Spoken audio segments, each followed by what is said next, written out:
Hey y'all, what's up? This is Shay. Thank you so much for tuning in to another episode of Opposites in a Nutshell. If you watched or listened to last week's episode, I would hope you were able to pick up on the fact that Jasmine and I love to laugh. We love to have fun. We can be goofballs sometimes, but there's also moments where we have, serious conversations about life and the things that we deal with and struggle with. So this episode, we decided episode 2 might as well come in hot.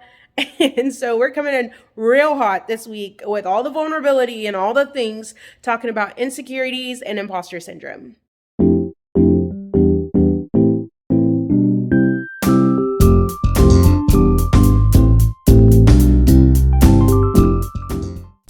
Hello, everyone, and welcome back to Opposites in a Nutshell.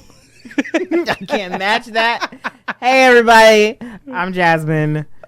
Welcome back. Welcome to our shenanigans. We're so excited that you decided to join us for another week.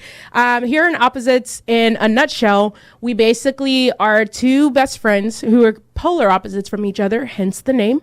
And we love to talk a lot, which is why we decided to start a podcast. So what's our podcast about? She's absolutely right. And today we're going to talk about something that I'm almost going to say that this is one area where we're not so opposite. Yes, I can agree. Yeah. Yes. Yeah. So today we're going to be talking about insecurities and imposter syndrome. Now, one of the things with this topic is it's something that I feel like everyone can relate to because we all have things that we're insecure about. And so I think it's going to be an interesting one to dive deep into. So why don't we start with what the definition is based on what you found out there, Jasmine? Sure. Okay. So according to the American Psychological Association, though imposter phenomenon or imposter syndrome is not an official diagnosis, psychologists and others acknowledge that it is a very real and specific form of intellectual self-doubt. Imposter feelings are generally accompanied by anxiety and often depression. Many people who feel like imposters grew up in families that placed a big emphasis on achievement. And so some parents would send mixed messages alternating between overpraise and criticism, which can increase the risk of future feelings. Societal pressures also can add to the problem. So just with that being said, again, it's kind of a serious topic and it's kind of something that we're actually not opposites on. Yeah. I just wanted to lead with that because people have thrown out the term imposter syndrome and these little video clips and blurbs and stuff, but it if you're dealing with feelings of feeling less than, if you're feeling inferior, just reach out to someone, call the 1-800 number. Talk to a friend or family member, talk to a therapist about it, because we kind of throw it around, but it can actually be a serious deal. Mm-hmm. And there are professionals who are available to help. Yeah. So I feel like I've dealt with imposter syndrome, but after listening to that definition, I don't feel like that fits.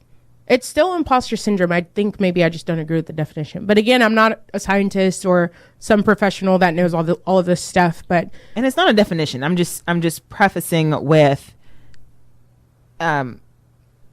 we say the term loosely and whatnot, but someone can actually have like a disorder, and actually it creates so much anxiety and so much depression behind it. Gotcha. I think as we're going to talk, because we know what we're going to talk about, it's just going to be one of those things where like, I had to remind myself and say my positive affirmation. But for some people, it can really debilitate what they do, where they go, what jobs they take, whether or not they have enough money to eat, because the imposter phenomenon has really taken over their life. Yeah. Not a definition, but just a little just out there. So for me, I would say one of the areas that I really saw it a lot was when I first started my business. So for those of you, if this is like your first time tuning in or you've tuned in after we've talked about this, but I am a wedding and event planner. And I started my business back in 2019, pre-pandemic. That's become like the new marker is like pre or post-pandemic. But in 2019, I started my business, Shay Events. And when I first started, the way it actually started was I would help a lot of friends and family plan events and stuff. And so it's like, I started becoming like the go-to person. Hey, you're planning an event, talk to Shay. Hey, you're thinking of doing something like this, talk to Shay. And so I would help out friends and stuff, and I enjoyed it. I loved it. But at some point, I started thinking about it, and I was like, there's really people out here that are doing the same exact thing that I'm doing, and they're making money, and I'm not. And so that was the moment that I was like, let me try to, make this official. Because like ever since I was a kid, I always said, when I grow up, I'm going to own my own business. The business changed over the years of what that business that I was going to own was. But the fact of like, I'm going to own my own business, that part never changed. So when this idea came up, I was like, I guess it's time. So 2019, I started Shay Events. And, I was enjoying it, having fun. Pandemic happened. Now, the problem was when I first started it, because I was new to the business side of it, that's kind of where I started feeling like maybe I'm not quite cut out to be doing this. Maybe I don't have enough experience, like official experience. I haven't really worked under some person that's been doing this, and like all the different reasons why I shouldn't be doing that kind of like started to come to mind. So anyway, I kind of worked through that, moved on, kept going with the business. 2020 happened. It was kind of 50-50. There were some planners that still kept doing it. Then there were others that took a break. I was one of the ones that decided to take a break because at the time I still had a full-time job. And with everything going on with the pandemic, I was like, it's too much stress. I don't know where this is going. And there was all sorts of stories and like bridal vendor nightmare stories I was hearing and stuff in some of the groups that I'm in. And I was like, you know what? I can take a break for now and I can come back once things are kind of situated. So that was the plan. That was March. Well, I guess I officially decided to take a break in June of 2020. Then 2020 ended. 2021 began. And I kept saying, I think at the top of 2021, I'm going to go ahead and start the business back up and start taking on clients. But that process was taking a little long because I was kind of dragging my feet with it because I finally reached a point where I really was like hardcore, like, am I even good at this? Just like all the questions. Am I good at this? Why should I be doing it? There's so many other planners there that could probably do it better. Just listing all these different reasons as to why I wasn't qualified to be doing that. And so I remember I had prayed about it and I was like, God, I really don't know what to make of this. Should I continue the business? Should I let it go? Like, what should I do? And as I was praying, I didn't really feel like I had an answer or anything. Well, there's a couple that I've been working with. They're getting married this fall. We've been working together for about a year and a half now because they started planning their wedding pretty early. But they reached out to me last year, 2021, February 2021. And they were like, hey, we're getting married and we're looking for a wedding planner. Are you still in business? And y'all, literally on that phone call, that's when I had a moment where I thought to myself, am I still in business? And I was like, yes, I am. I was like, yeah, I am. I'm still in business. What's going on? Yeah, let's talk about it, And that literally was the moment where I decided, I spoke quicker than, processing everything, but I felt like that was something I'd been praying about. And then like these people reached out to me out of nowhere, like literally from nowhere. I hadn't posted anything on my social media for my business. I hadn't been advertising. Literally from nowhere, these people found my number. Hey, are you still doing this? Reaching out to you. And I had met the bride on 2 different occasions. We had 2 very short interactions both times. It wasn't like we had a super in-depth conversation where it's like, oh, like there was a deep connection built. So when she was getting married, it has to be Shay. It wasn't anything like that. So the fact that they were reaching out to me, and I know she knows a lot of other planners because she's a makeup artist. And so that just felt very much like a sign to me. So when that happened, I was like, you know what? I think it's time. And so that's how, I went ahead, signed on my first clients post taking a break from the business and started it back up. But one of the things that I would say, this is kind of, imposter syndrome, insecurities, but I feel like they're kind of tied together, because a lot of the reasons that we get imposter syndrome is things that we're insecure about. So I think another good example for me would be I serve on the worship team at my church, and I remember when I first started going to this church, of all the churches I've sang in, this is probably the biggest one. And I just remember thinking, why do they have me on the stage? I'm not supposed to be up here. Like, these are the professionals and they're asking me to sing with them. Like, something's off, like that whole thought. And that right there, just that little insecurity that I had starts to implant that whole imposter syndrome of, oh, they're going to find you out. Like, you're not supposed to be up here. It was a fluke. Like, they're going to figure out, like, you're not supposed to be here. And just all these different thoughts are like, oh, it was just by chance that you got up here, or you just got lucky. But one of the things is, I feel like that's just the work of the enemy of really trying to discourage us from doing things that we're called to do. Because if the enemy can get us to, like, get off track from where we're supposed to be, then he's winning, because now once we're off that track, it just leads to many more doubts, disappointments, and all the things. While as if we keep our focus on God and have, positive affirmations, and like keep reminding ourselves of the promises that God has spoken over us, that can kind of help us, with these situations of where we're kind of falling into the trap of doubt and falling into the trap of, you don't belong here, or falling into the trap of, they're going to figure out you're not supposed to be here. Like, just all those things. And I understand kind of like what you were saying, where like for some people it's more than that. It's like actually like some sort of medical, thing where there needs to be like professional help. But this for me is more so from the aspect of someone, or the perspective of someone who doesn't necessarily deal with that, like thoughts of depression or anxiety or things like that, but how insecurities can still overtake you to the point of you questioning things that you're actually called to do. Because a lot of the things that I have had imposter syndrome about is things that I am good at. And so the fact that I even have this thought of like, I'm not supposed to be here, it's like, but why? Like, what would possess you to think you're not supposed to be here? That's huge.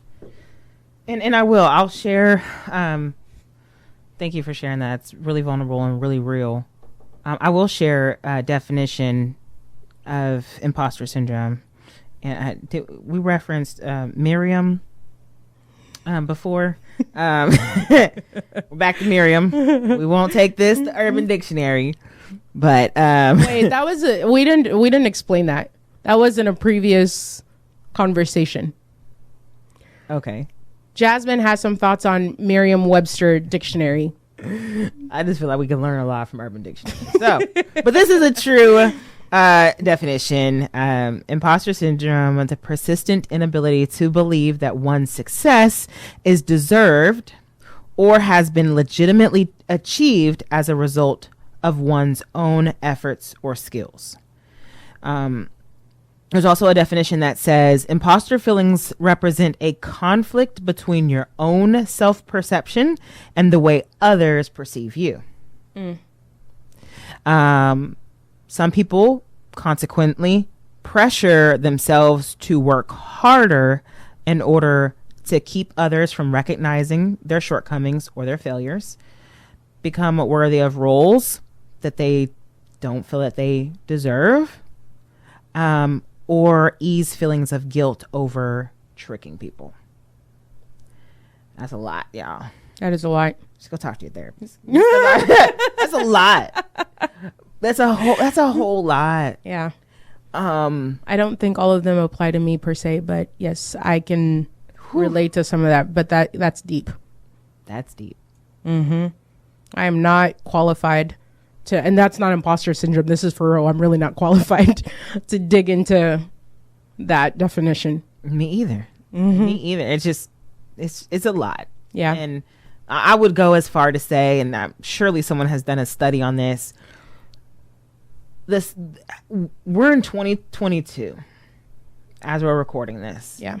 We have so many examples of people, jobs, experiences our cameras are in every single home, every single school, every single job. You know, we're all doing different things. We're all being creatives. Yeah. Imposter syndrome seems like it just kind of comes with the territory. Like if you're living in 2022 and you have a brain and you're doing anything, you're gonna have you may have some imposter syndrome feelings. Yeah. You just might. Depending on where you live, how you've grown up, who you're around, it just seems like it's just one of those things that is going to happen. Yeah. Wild. Just wild. For myself, I can also relate, Shay, how you started out with entrepreneurship. And for me, I am also an entrepreneur. And I also felt like, wait, why would anyone want to listen to me? Yeah. I coach nutrition and physical fitness as a job, and I did that for 4 years. I did get paid, so I mean, I wasn't the same as you. You were doing all that work, volunteer. You probably got hugs for payment. Thank you, girl. Thanks for doing all that. But I mean, I got paid to do what I have branched off, becoming my own brand. And I even then I started to have those feelings like, who would even listen to me? Yeah. Who needs to hear what I have to say? No one needs to know what who cares? Forgetting you've just done this for 4 years. Forgetting that I've just done this for years and people paid me. Yeah. And I got accolades from clients. But then as soon as I branch off and do it, I'm the same human. I'm still in my skin. Why do I feel like I'm not capable or not able? And feeling like a fraud? It just doesn't make sense. So I had to have a friend and tell me, and also do some self-reflection. Like, no, Jasmine, you're not going to believe those lies. That is from the enemy. I am qualified. I have certificates. I have a couple of degrees and a certificate. I mean, I'm real, y'all. I'm real out here. Okay, hire me. So why do we do that? But that's I can relate, and I think because it's also a little bit scary because you don't know who is going to flock to you, who is going to reach out to you. Maybe that adds a little bit to the insecurity because we didn't start our businesses with thousands of employees, clients. That's not how it happened. Started with no pipeline. Started from the bottom. Now we're here. Okay. Nothing, nobody. So I think that plays a role. I think that plays a really big role for sure. And then even as you're saying, like, as a worship leader, right, you're getting on the stage at a church, not feeling like, do I even belong here? I know I had a thought at my church. I'm a small group leader, and I was like, I'm not doing anything for the Lord. I'm not up on the stage. I'm not doing anything. So I was like, okay, well, I need to do something. So the Lord guided me to becoming a small group leader. But even in being a small group leader, I had thoughts like, I'm not doing any good. I'm not, I'm just a small group leader. It's not like I'm changing people's lives. I sit here and tell you today, like, my small group, the women in my small group, and even the children, they love the group. We get phone calls and texts like, thank you so much because I'm in this group. Now I'm friends with so-and-so and she's babysitting my kids. And thank you for starting the small group. Now I met up with so-and-so who's a realtor and bought my house. Like, if you would have never started this group and taken that leap of faith, we would have never met so-and-so who's now my husband now. And yet I was sitting there thinking, I can't be a small group leader. And I have nothing to add. Man, it's so interesting, like, the power that we give, to the enemy in situations like that, because it just starts with one little thought. It's just a seed planted and that's it. And then we take it from there. Because just one question, why do you feel like you're qualified? And then you start to ask, why do I feel like I'm qualified? And that's where it starts, and then it just spirals into this whole thing. One of the things I didn't mention in my story was with the couple that reached out to me about planning their wedding. The bride, so we did our consultation, and at the end of the consultation, you know, as usual, I just ask, hey, do you have any questions, any concerns for me before we get off this call? You know, and she was like, I'm just going to let you know, we're not really looking for any other planners. We wanted you to be the planner for the wedding. And I was like, okay, that's great. On the other side of the line, I'm like, what? I'm not even in business. I've been questioning, am I supposed to be doing this? I've been praying about this. Is this where I'm supposed to be heading? And God sends me this couple that are like, we're not looking for any other planners. We specifically want you to be the planner. The only thing we need to take time to discuss is to go talk to our parents, make sure they're good with this. But other than this, like, we're not going to be having any other meetings with any other planners. So like, you're it. And like I said, like, she's in the industry as well, so she knows a lot of planners. So to get that really was a prayer answered. Like, it, I don't know what else it could have taken for me to be like, no, you're really supposed to be doing this. You know what I mean? Because it's like, it's like the thing of like with churches, you know, we always talk about how we live in, you know, we live in the South, so there's a church on every corner. There really is. There's people who will go to churches that are like 30 minutes away from them. And my first thought for people that go to churches like that is like, how many churches did you have to pass to get to this church? You know, and so it's kind of the same thing, not really the same thing, but that's kind of how I was thinking about it, of how many different planners did she decide to skip to get to where it's like, no, you're the planner that we want. For this reason, this reason, and this reason. Yeah. And so after that was like confirmation for me for sure that now's the time to get back into business. So after that, that's how I started taking clients on again, and business picked back up, and it's been great so far. So yeah, but that's good. I like that. I had a situation like that, similar situation like that. I was working a job, and I happened to be sitting at the front desk of the establishment, said job. And at the job, we asked, you know, hey, if you had good service, or if you feel like, you know, now that you're done, leave a review, an honest review, right? We asked them to leave an honest review. Yeah. And the review came back, and it said everyone was professional.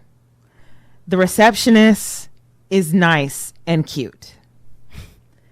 Now, y'all, I am nice, and I'm a little cute. But that was the review. That was, I have a whole bachelor's degree, associate's degree, bachelor's degree, and 2 certificates. Yeah.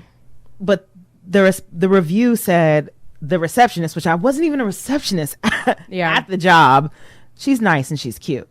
It had nothing to do with the true value of what I can offer to someone. Yeah. Although I am nice and I am cute. Yeah. Compared to after getting a review from a client that said, more so in the line of the work that I'm doing now, nutrition and movement coaching, that said, wow, you really changed my daughter's life. Yeah.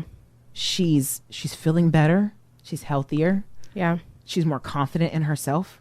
All because of you. Thank you so much. Yeah. Like, that was my cue to, all right, let business cards start to create, websites create it. Like, I'm jumping out there because again, my purpose was awakened with 2 separate reviews. Yeah. I'm out here now. It's so interesting how I really do feel like when we're prayerful about these things, like, God will always answer us, you know, like, there's that whole thing that they say of like, God always answers prayers. It's yes, no, or wait. And I really do truly believe that, like, because that's one example. Another example, because this kind of what you were just saying just triggered this thought, but like about, I guess it was 2 years ago now, about 2 years ago, my dad got a job. So my parents are pastors. My dad got a job with a church where he was going to be the senior pastor of one of their campuses. And when he got there, they didn't really have a worship team. And so I was going to a different church, and I was part of the worship team at that church. And, you know, I had no plans of changing churches or anything like that. I was good where I was. I was happy at that church. But when basically what happened was, while my dad was at that church, they didn't have a praise and worship team yet, and they were streaming the main campus's worship. And one Sunday, I think it was the first Sunday that they were streaming it, midway through the stream, the Wi-Fi cut out or something happened. There was some sort of technical difficulty where the screen just went frozen, and my dad went up on stage and started, he was just kind of like, what a friend we had, and like started singing. And that was like their worship set. And so whenever, they came back from church and everything, and they were telling us about how the service was, and I heard that story, I was like, look, it doesn't make sense for me to be at a church where currently they have enough, they had a good sized team. Like, they were good. Even if I left the team, it wasn't going to be like a huge, like, oh my gosh, she's gone. Like, they're still fine. While as this other church where my dad was now, they don't have anyone. So when that happened, I was like, I spoke to my parents and I was like, you know what? I'll be there on Sunday. Or I was like, give me one Sunday. Let me talk to my worship leader, let her know what's going on. Then I'll be there the next Sunday, and I'll help you guys out until things are kind of situated. So coming out of that, when I switched churches, prior to that, I'd been a worship leader before, but I hadn't actually been in the role of being like in charge of a team in a while. And so now it's like I've been put in front of this team. Imposter syndrome kicks in of what makes you think you're qualified to be the leader of this team. I'm a natural born leader. That's something I've known about myself my whole life. In a lot of different areas of my life, I've always been put in positions or given the opportunity to lead in some way, form, or fashion. So like, there's no question about whether I'm a good leader or not. But in that moment, going back to, I guess it would help if I kind of back all the way up. One of my biggest insecurities in life is my singing voice. Like, when it comes to singing and stuff, it's an area, don't make that face. It's an area that I'm kind of insecure about. And so, which is why when it comes to all this worship team stuff,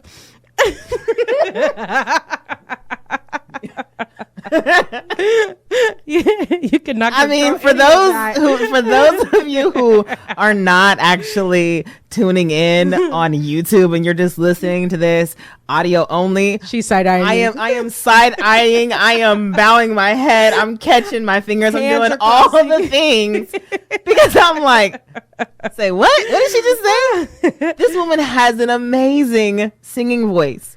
I mean, she's just musically inclined all the way around, singing, playing instruments. Like, how? We're like, yep. Let's have a therapy session. Break that down to me, because that blows my mind. Because I've heard you, I've seen you, and I've known you for so long. Like, I would have never even imagined that there is a bit of insecurity at all. Yep. If I had to list like things I'm insecure about, that's probably like number one. Wow. Y'all, and I can't sing at all. God did not bless me with a singing voice.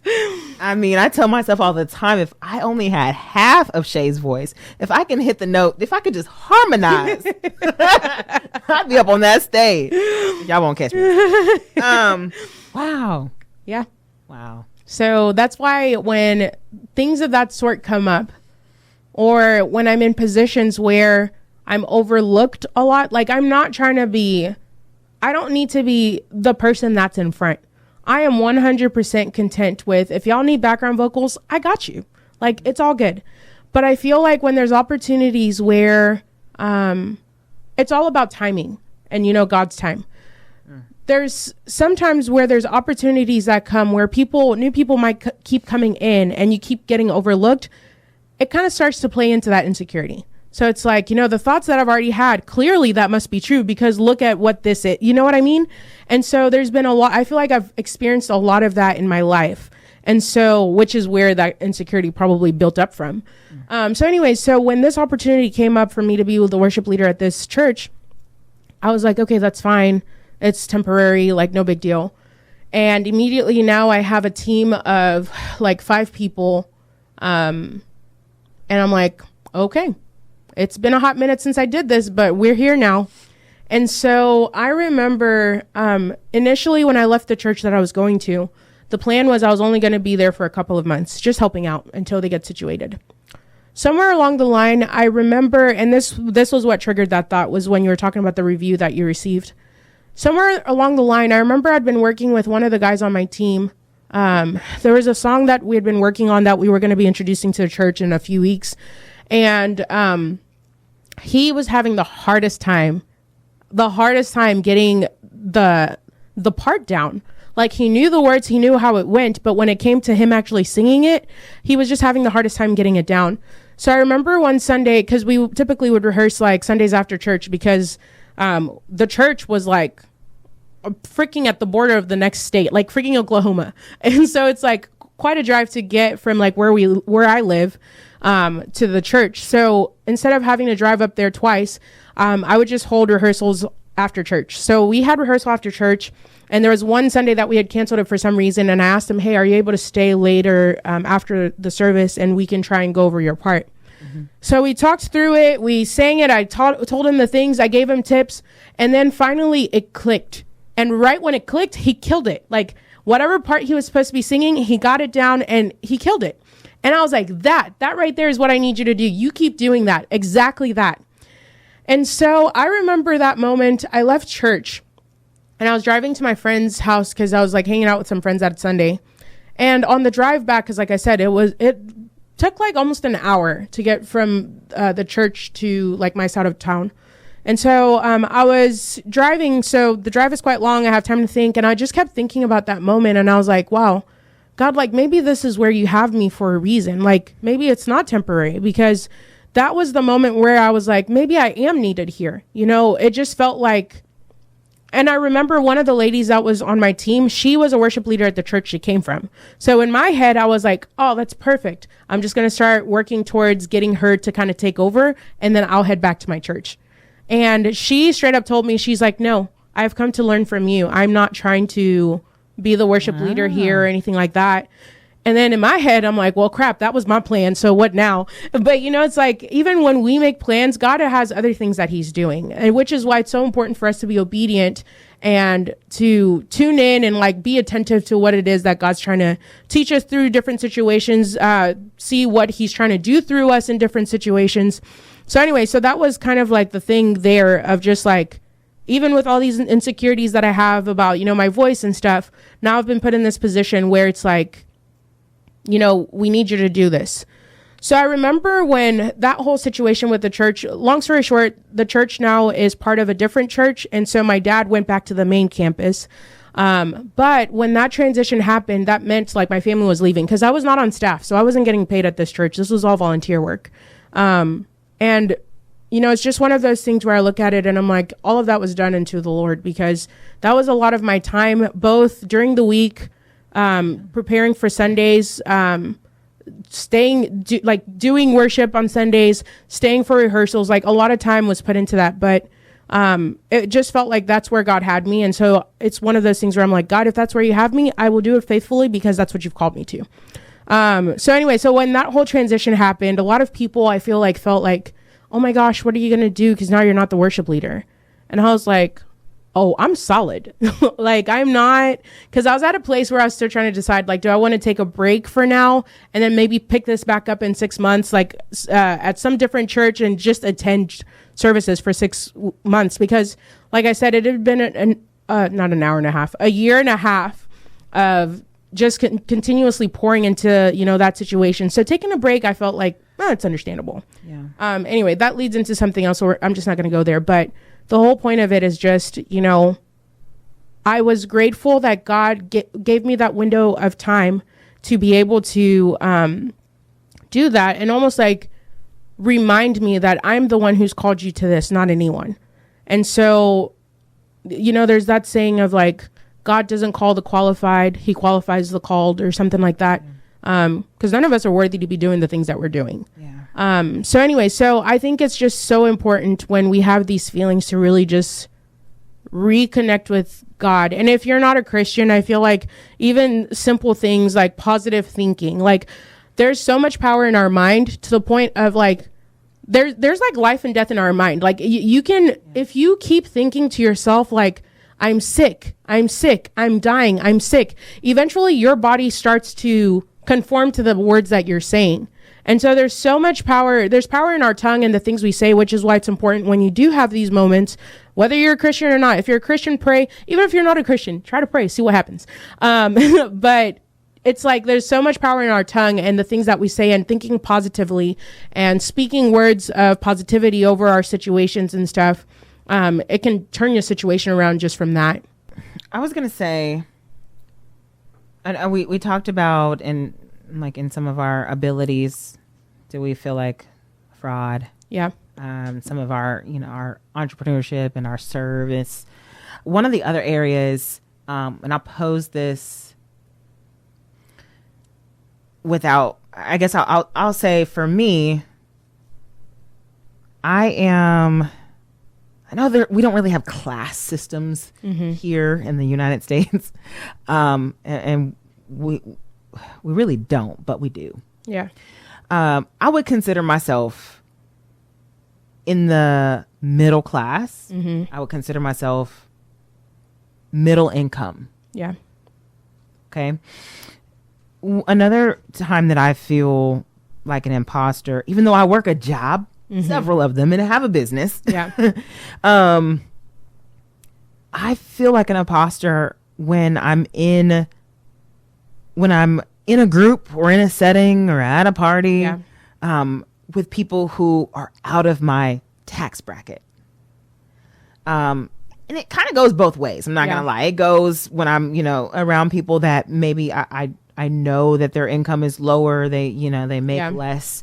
We've talked about it or something like that. Or I'm just in an area where it's obvious. Yeah. And when it's the other way around, where I feel like I'm the broke Bobby in this situation, and y'all have unlimited PTO. Yeah.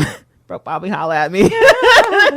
We'll have to fill him in on broke Bobby one of these days. So, I think I have on several occasions felt like, oh, I can't go there because I don't belong. Yeah. And I don't have the right clothes. Yeah. And it's just, and a lot of times, I mean, there are people who can be rude and ugly and nasty, but for the most part, in the settings that I've been in, people don't care how much money I make or how much money I don't make. Yeah. So I don't have to feel like that, but I go into these situations or I remove myself from the situation because of that. Right. That's in the back of my head. That actually just happened last week where I was invited to a party and I was like, and I canceled. Yeah, I canceled. Because I was like, no, it was a party with people who are CEOs of their company and they live in this house that's $3 million. And I'm like, no, I'm not going because I feel like I don't belong here. But they just wanted me to come and hang out and have a good time. Yeah. But my insecurity kept me from going and having a good time. And it's based on how much money I make. Yeah. And where the stage of life that I'm in right now. Yeah. I feel like for me, that's one area that it's interesting. For some reason, I have no problem ignoring whatever issues or insecurities may come in those types of situations. I don't know why, but because I think of like recently, one of my friends is getting married and we're at her bachelorette weekend. And I did not realize, like, her and I have been friends for a few years now. We travel together a lot and stuff, but we don't live in the same state. And so because we're so far away, we're never around each other's friends. I've been around her friends one time for her 30th birthday party. And then this was the second time that I was around her friends was for her bachelorette. And so I never realized how many doctor friends she has. So I get there and we've got like 3 doctors in the building. We've got a dentist. We've got like just all these professions. And I'm just like, man, which then I'm a whole entrepreneur out here. I have a whole business. That is an accomplishment. Yes, it is. In that moment, I was not thinking about that. I was like, dang, they're really out here. Like, we got all these doctors. Where's the lawyer? We got a lawyer here. Like, and it was just one of those things where like someone would bring up like a medical question or something like, hey, since there's a doctor here, question. And then there's like 3 different people answering. I'm like, Lord have mercy. We really have doctors in here. But it was just the whole thing of like, that could have been a situation where it's easy to flip it to be like, oh, I don't belong here. I shouldn't be here. These are all the professionals. These are people that went to school for 8-9 years, whatever, like all these different things. They're doctors, which means their pay brackets are probably over. It's very easy to immediately go into that thought. I remember recognizing there's doctors here, and that was it. I was just like, cool. Because I think a lot of it probably also has to do with, I'm a very social person, and I don't care who I'm socializing with. It could be the brokest person I've ever seen in my whole life. It could be the richest person I've ever seen in my whole life. But like, it's just being around people, you know? So, but I feel like, once again, going back to the whole thing of positive affirmations, like that's a moment where it's like, we need to remind ourselves like, hey, don't miss out on this opportunity because of these feelings that you're having. Yeah. You know, if ever there's a moment where it's like, I could have this opportunity, or I can skip the opportunity and sit in my feelings. It's like, we still have a choice in that. Definitely easier said than done, but, definitely a thought. Yeah. That's good. I think that's a really good segue into kind of wrapping up and giving our encouragement tip or encouragement words of wisdom segment. Yeah.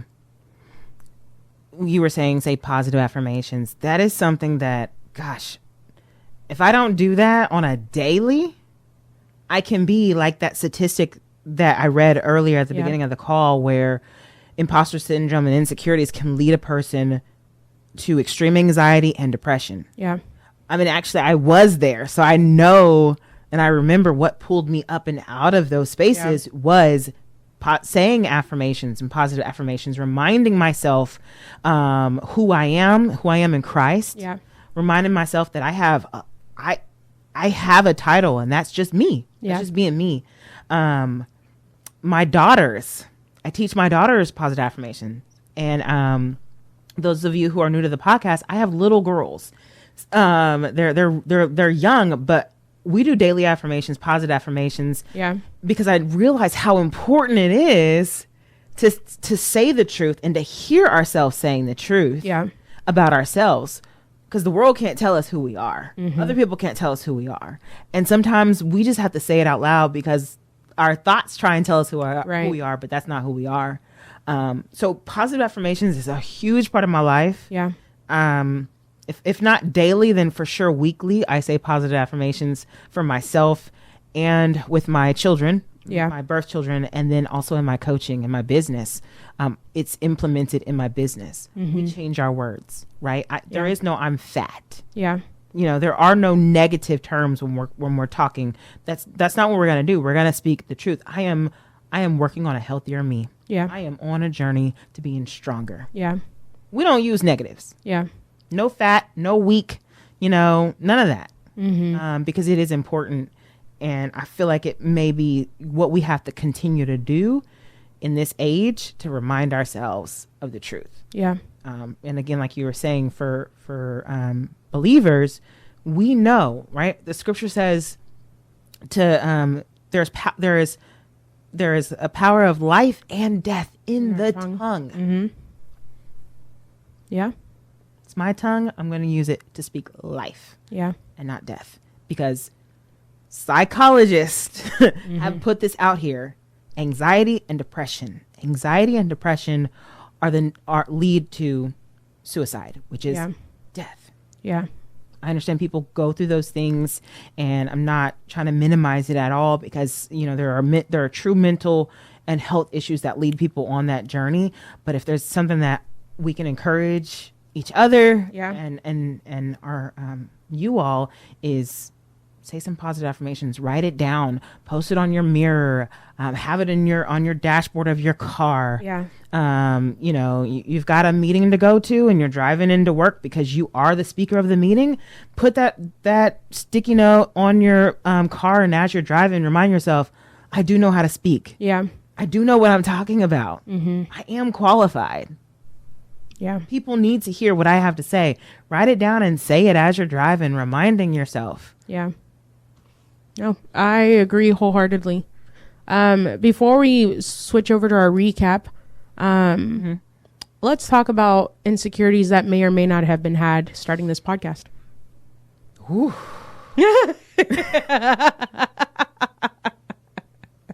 Again, if you are not watching on YouTube, y'all, this might be an episode that you want to catch. Yeah, you catch the visuals. I wear my emotions on my sleeve. Yeah, she almost blew me out of my chair with that one. I think they heard it over the mic. A whole wind. It was huge. Yeah. I'm an introvert. Mm-hmm. And the idea of having people in hearing me, knowing who I am, knowing what I do on a daily, and the conversations that I'm having with my best friend, the vulnerabilities. Yeah. Oh no. Yeah. No. And in addition to that, like, is our podcast going to be as good as so-and-so's podcast? Yeah. You know, are people even going to listen to us? Yeah. Who cares what we have to say? Yeah. We're just two beautiful black women in the South, in the United States of America, that are single and ready to mingle. Who's going to listen to us? Very detailed. I might say so myself. Yeah, there's a lot of those feelings, or that definition said that, like, my own self-perception of how they will perceive me. Yeah. But why? Yeah. We were talking about this recently. We'll come back to a question, but we were talking about this recently where we were saying, I was basically telling Jasmine that over the last, I don't know, couple of weeks, maybe a month, I've been feeling like almost like I don't really care. Not that I've been so concerned with what people think of me, but there's been a part of me almost that's been like activated, of where it's like, I have no problem. A part of me that's been like, I have no problem really just saying what I got to say without being concerned about, without being concerned about what other people are thinking, what other people are saying. Cause I've noticed this for my social media the past couple of weeks. There's certain things that I've posted on my stories that old me would not have posted, because I would have been like, they're going to think I'm crazy. Are they wrong? Probably not. But, but anyways, like, there's things that I'll post, and like normal me would have like started to kind of think about like, who's going to see this? What are they going to think? Is this going to change your perspective? But like recently I'm just like, I don't care. And I feel like a lot of that is also coming from like us taking this time on the podcast, because it's like, now we're basically putting ourselves in the public eye, which for me, this is something we've talked about. I feel like there's, almost like there's the public perception that people have of me versus the person that I really am. So the people that really know me, like my family, my friends, they really know me. They know who I am through and through. And then there's people that maybe see me on stage, or like see me in these like public settings where it's like they have this idea of who I am, which is not really accurate. And so now by us doing this podcast, one of the things that could have been a little bit of an insecurity for me was, it's almost like these two worlds are finally like meshing.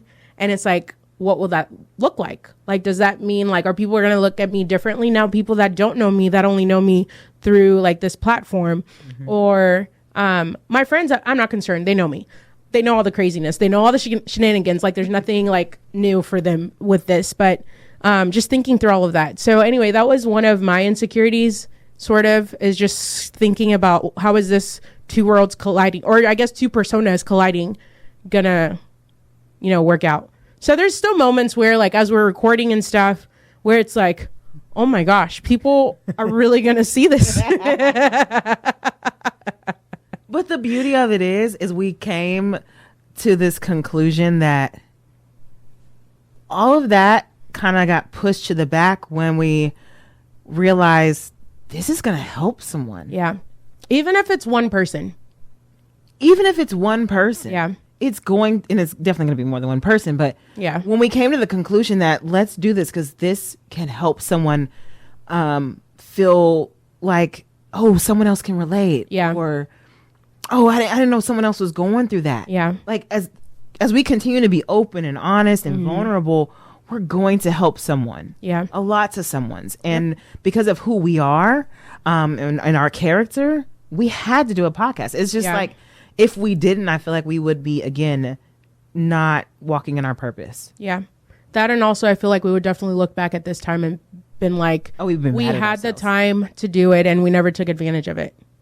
Yeah. Yeah. So no, this is good. This is good stuff. I hope y'all were able to get something out of this.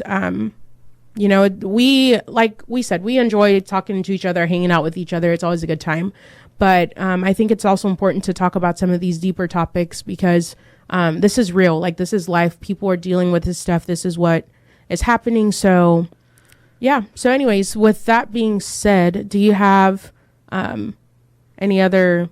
Oh, you said positive affirmations. Yes. Okay. Did you have anything else to add? Yeah. Well, you said positive affirmations. I was just signing off. And then you on pick that. it back on me. Yes. And then I okay, gotcha. Yeah. So I'm gonna give you the credit. Okay. Okay. You did start with that. So as we're talking about this, you know, again, because it's kind of a serious issue because we want to give encouragement at the end of every episode. We want to encourage you, you know, while you're listening. We don't want this to just be, you know, to a woman just cackling, right? It could be, but that's not the purpose. That's not the purpose. We want to encourage some more. Right. Yes. So like tips, go back through if you find yourself in a situation where imposter feelings are creeping up and over encroaching on your space, in your happiness, in your peace and your joy, go back through your life and remind yourself of all the things that you have accomplished. Don't minimize anything. You graduated high school, great job. I am a high school graduate. Yeah. I got my associate's degree, great job. Congratulations. There are people who don't get their associate's degree for any reasons, right? Remind yourself of the places that you've gone. We used to, I used to host the New Year's Eve party with my best friends every year. And what one of the things that we would do was we would write down, we would physically take some time on that weekend of our retreat, of our New Year's retreat. We would write down, what did we do last year? Or as we're transitioning from, you know, New Year's night to the next year, what did we do last year? Positives. What did we accomplish? Where did we go? Yeah. You know, what state did we travel to? What cause did we give money to? Yeah. And then, you know, because I think it's important to look back to what you have accomplished. Sometimes we forget. Yeah. And that feeds this idea that I'm not qualified. Yeah. Yes, ma'am, you are. Yeah. You know how to read. You know how to write. You can get up there and speak. You know what I mean? So that would be another tip that I would add is for you guys, go back through, remind yourself of all the things that you have accomplished and just sit in it. Say it out loud. Let it live there. Yeah. I'm going to read this verse before we close out. But this is just kind of like going back to the whole imposter syndrome. And I guess insecurities as well. I feel like all of that kind of stems from us, like our attempt at perfection. And so I think it's important. I think this is a good verse to kind of tack on and kind of close out. But 2 Corinthians chapter 12, verse 9 says, "But he said to me, my grace is sufficient for you, for my power is made perfect in weakness. Therefore, I will boast all the more gladly about my weaknesses so that Christ's power may rest on me." So all that to say, you know, pretty much what it's saying is, you know, God has given us grace that is sufficient enough to push us through these situations and circumstances where we feel inadequate or, you know, we're not good enough or whatever. And he's saying that his power is made perfect in our weakness, which I feel like that alone kind of takes the stress and the pressure off of us to say, it's not our job to be perfect. We're never going to be perfect. So instead of stressing and, you know, just really going through all these different things to try and achieve perfection that we will never achieve, which leads to the insecurities we get of, I can never be that way. I can never feel this way. I'm a fake. I'm a fraud. All these things. It's like, it's not our job to be perfect. That's God's job. So anyway, but like the last part said, therefore I will boast all the more gladly about my weaknesses so that Christ's power may rest on me. So the same way that we're talking about positive affirmations, we just keep boasting about the things that we are weak in and, you know, putting a positive spin on it. you know, with my whole thing of, you know, the worship leader thing. And one of the things that I do is every time before I go on stage, I always pray about it. God, make this about you. This isn't about me. Because the moment I start to make it about me, I get distracted and I start getting caught in these thoughts and processes of like, you're not good enough. Why are you up here? You're not supposed to be here. They're going to find you out. Oh, they gave you a song to lead. Oh, you're going to screw it up. Like just all these different thoughts that kind of run through, you know, our minds. So I would say just, you know, keep your focus on being positive, keep your focus on prayer, and keep your focus on God. Because once you do that, that changes your perspective and your mindset. So with that, do you have any closing remarks or we're good to go? No, that's good. Cool. Well, we appreciate you guys, as always, taking the time to listen to us. We look forward to talking more about fun things, but also serious things. And just, we want to be your friends. So follow us so that we can, you know, talk to you guys, hit us up, whatever. Let us know what's going on in your world, because we know this life can be crazy and you guys are not alone. So with that being said, have a great week. Peace.